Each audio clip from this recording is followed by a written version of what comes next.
Hello student. आज हम आप लोग को वायरिंग के बारे में पढ़ाएंगे। ठीक है। और जो देखिए, ये जो सिलेबस है ये ईडी फर्स्ट और सेकंड दोनों के लिए है। ये ध्यान आप लोग देंगे। ईडी फर्स्ट और सेकंड दोनों, यानी फोर्थ सेम और सिक्स सेम दोनों वाले दोनों लड़के पढ़ेंगे। ठीक है। और ये तो आइए हम लोग पढ़ते हैं आगे। देखिए, इस इंटरनल वायरिंग हम लोग पढ़ेंगे। इंटरनल वायरिंग में सबसे पहले जो नियम होता है उसको हम लोग पढ़ते हैं। तो पहले जो वायरिंग के जो मेथड होते हैं, जैसे इंटरनल वायरिंग हो या एक्सटर्नल वायरिंग हो, सभी वायरिंग के हम लोग मेथड पहले पढ़ेंगे। कितने मेथड से हम लोग वायरिंग कर सकते हैं। तो आइए देखते हैं कितने मेथड से वायरिंग कर सकते हैं हम लोग। आप लोग को ऊपर दिख रहा होगा एस्टिमेशन जो होता है। ये पहला मेथड आपका है इंटरनल वायरिंग। ठीक है, आंतरिक तार स्थापन। ठीक ना। और आंतरिक तार स्थापन होता क्या है, इसके बारे में हम लोग परिभाषा। देखिए, ये सब परिभाषा लिखने के लिए, मतलब जो फर्स्ट सेम ईडी फर्स्ट वाले लड़के हैं, यानी फोर्थ सेम वाले बच्चे हैं, उनको इस सब के लिए परिभाषा लिखने के लिए बहुत इंपॉर्टेंट आता है। ठीक है ना। और सिक्स सेम वालों के लिए भी कभी कभी आता है, कभी बनाने के लिए कुछ आएगा नहीं, पर पूरा थ्योरी आ जाएगा। ठीक है। तो इसलिए आप लोग बहुत इस सब चीज़ों पर निगलेक्ट मत करिएगा। इसको थोड़ा परिभाषा को जरूर याद रखिएगा। ये आप लोग के लिए थोड़ा छोटा सा परिभाषा लिख के लाए हैं। तो देखिए, विद्युत उपभोक्ता को विद्युत ऊर्जा मापी तक विद्युत सप्लाई दी जाती है। ऊर्जा मापी के बाद संस्थापन के में उपभोक्ता द्वारा विभिन्न विद्युत बिंदुओं के लिए विद्युत देना आंतरिक तार स्थापन कहते हैं। मतलब कह सकते हैं कि या जो जैसे आपका पोल है, आपके पोल से लेकर के आपके घर का जो एनर्जी मीटर है वहाँ तक जो लाइन आती है, फिर उसके ये तो आपका सर्विस मेंस लाइन कहलाता है। लेकिन जो यहाँ पर आंतरिक तार स्थापन होता है, ये आपका घर है।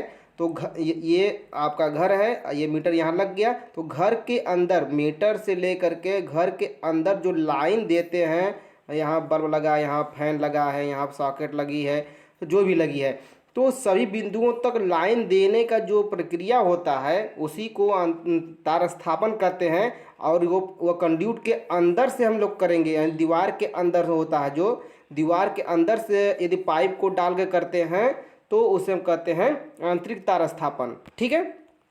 ये बातें आप लोग को समझ आ चुकी होगी। देखिए, उसमें से जैसे कि हम लोग नियम पढ़ लें तो वितरण बोर्ड सिस्टम क्या होता है। वितरण बोर्ड सिस्टम को हम लोग समझते हैं। देखिए, ये देखिए वितरण बोर्ड सिस्टम है।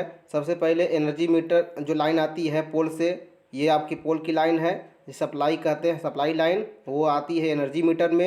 एनर्जी मीटर, फिर एनर्जी मीटर से जो होती है मेन स्विच बोर्ड बजाती है। मेन स्विच बोर्ड से होता है डिस्ट्रीब्यूशन बोर्ड बजाती है।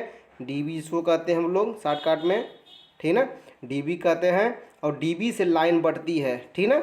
डीबी से लाइन जो होती है वो बटती है। डीबी से लाइन बटने के बाद फिर आगे की ओर जितना हमको देना पड़ता है उतना लाइन, एक सर्किट, दो सर्किट, तीन सर्किट दिखाया गया।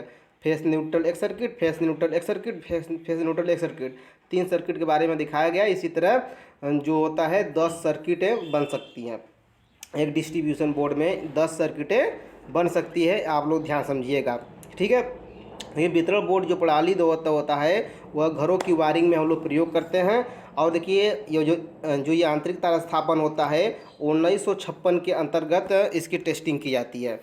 ठीक है। ये आपका क्या था, इंटरनल वायरिंग। दूसरा होता है ट्री सिस्टम। क्या होता है? दूसरा होता है ट्री सिस्टम। ट्री सिस्टम में हम लोग देखते हैं ट्री सिस्टम में क्या होता है। इस प्रणाली के मुख्य शाखा जो होती है, फेस और न्यूट्रल पूरे भवन में सबसे पहले दौड़ा दी जाती है। और फिर दौड़ाने के बाद जहाँ पर, जैसे कि ये आपका फेस और न्यूट्रल चला गया, यहाँ पर आपको क्या ज़रूरत, यहाँ पे एक बल्ब लगाना है तो फेस और न्यूट्रल काट लेंगे और यहाँ पर जोड़ देंगे, ये आपका हो गया। ठीक है। इस प्रकार से देखिए, आपको फिगर में दिखाया भी गया है।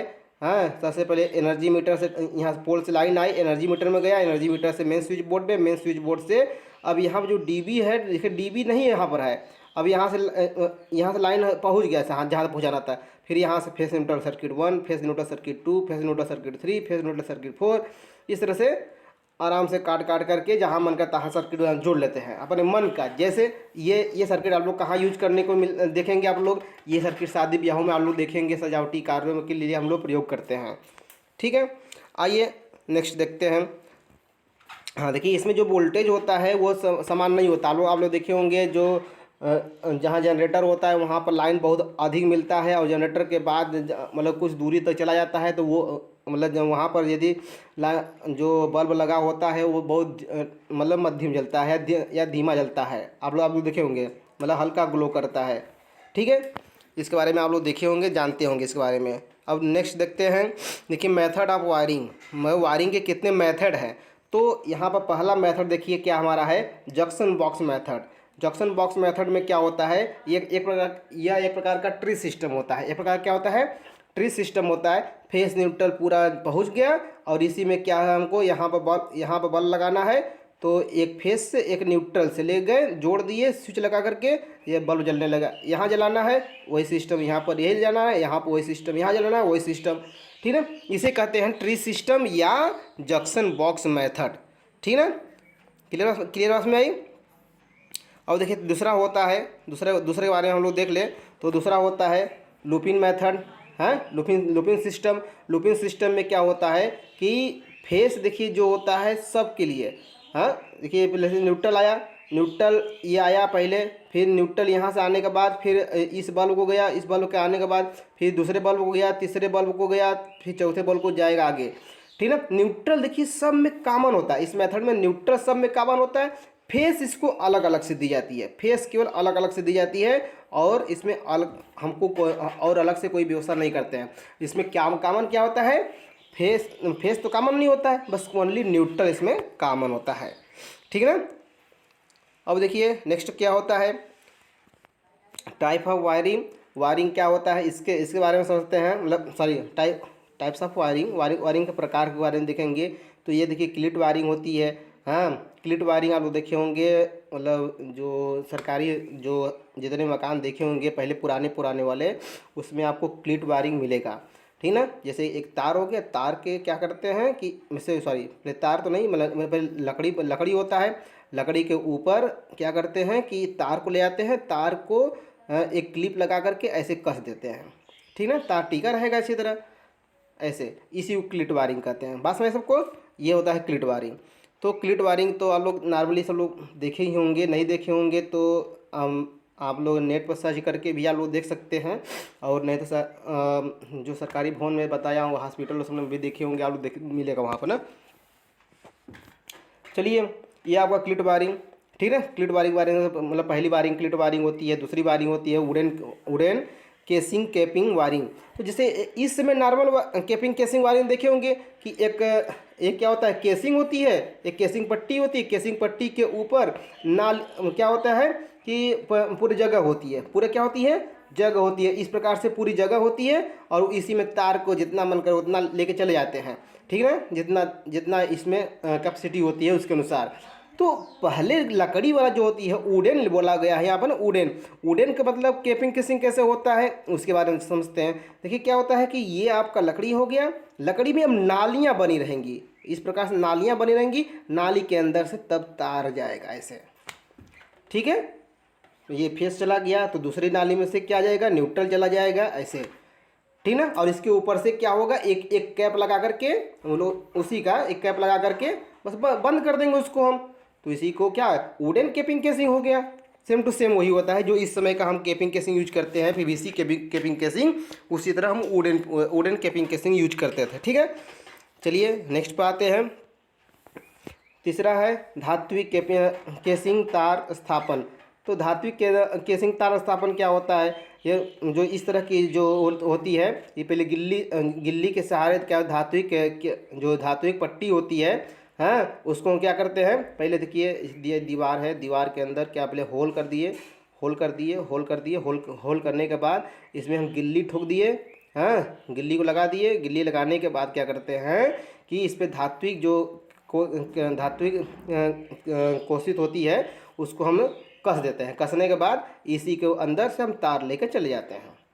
ठीक है, इस प्रकार से होता है। हाँ, और धात्विक केसिंग किस लिए प्रयोग करते हैं भाई, देखिए जो नमी होती है, नमी को अवशोषित कर लेता है। देखिए तीसरा आपको समझ आ गया। चौथा देखिए क्या है, बैटन तार स्थापन। बैटन तार स्थापन में क्या होता है, ये देखिए क्या सुंदर होता है, टिकाऊ होता है। ठीक है ना, बात में ये सुंदर टिकाऊ होता है। चौड़ाई इसकी चालकों की संख्या बढ़ा सकते हैं। हाँ, मतलब चालकों की संख्या बढ़ेगी तो उसकी चौड़ाई हम लोग क्या करते हैं, बैटन की बढ़ा सकते हैं। इस प्रकार से अच्छा होता है ये बैटन वायरिंग। पर फिलहाल में सबसे अधिक बैटन वायरिंग ही यूज होते थे, और किताबों में भी आप लोग पढ़ेंगे तो बैटन वायरिंग ही पढ़ेंगे, ठीक है। और ये अलग अलग साइज़ का आता है। ये देखिए 13 आता है, 19 का आता है, 16 का आता है। देखिए 16 वाले में आप 2 तार लेके जा सकते हैं, 19 वाले में आपका क्या आप कितना ले सकते हैं, 2 तार 2.5 mm के लेके जा सकते हैं, ठीक ना। ऐसे आप लोग लेके जा सकते हैं। 13 वाले में 2 तार 1 mm 1.5 mm का। हाँ, 16 वाले में भी उसी तरह, और 19 वाले में 2.5 mm का तार आप लेके जा सकते हैं। आइए पाँचवा देखते हैं। पाँचवा आपका है वाहक नली का तार स्थापन। वाहक नली मतलब पाइप, जो कंड्यूट वाला होता है, पाइप वाला होता है, जो आप लोग देखे होंगे इंटरनल भी प्रयोग करते हैं, एक्सटर्नल भी प्रयोग करते हैं। जैसे हम लोग अपने लैब में देखें तो लैब में क्या हुआ, एक्सटर्नल ही सारी वायरिंग की गई है ना। लेकिन कैसा, कंड्यूट वाला। आप देखे होंगे कंड्यूट है पर ओपन है, ठीक ना। कंड्यूट है पर ओपन वायरिंग की गई है। आप लोग सब लोग देखे होंगे, नहीं देखे होंगे तो लैब खुलेगा तो आज सब लोग जाकर देखेगा, ठीक ना।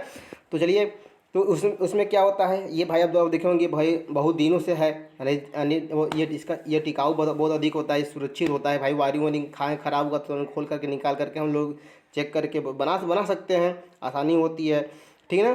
तो इस प्रकार से आप लोग देखे होंगे, ठीक। और ये क्या होता है, सतहों पर की जा सकती है, ठीक है, और अंदर भी दीवार के अंदर भी की जा सकती है, ठीक है। और देखिए वाहक नली की सहायता से हम लोग वायरिंगें कुछ कर सकते हैं। सॉरी, ये देखिए वाहक नली की वाहक नली यानी कंड्यूट वाला।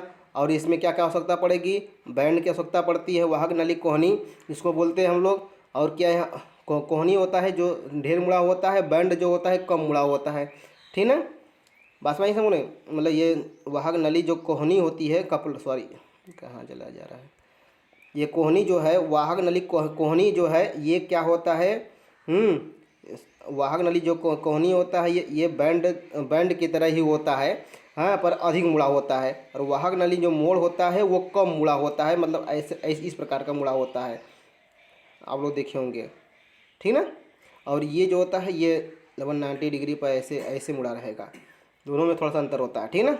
और देखिए यहाँ पर यहाँ तो वाहक नली बुशिंग होती है, इसे पाइप को जोड़ने के लिए हम लोग यहाँ पर प्रयोग करते हैं, ठीक है। वाहक नली नट क्लिप यही सब होता है, ठीक है। सारी चीज़ आप लोग देखे होंगे, फिगर में दिखाया गया है, ये सब बना भी लीजिएगा आप लोग, ठीक ना।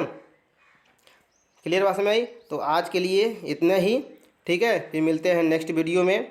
आज के लिए थैंक यू।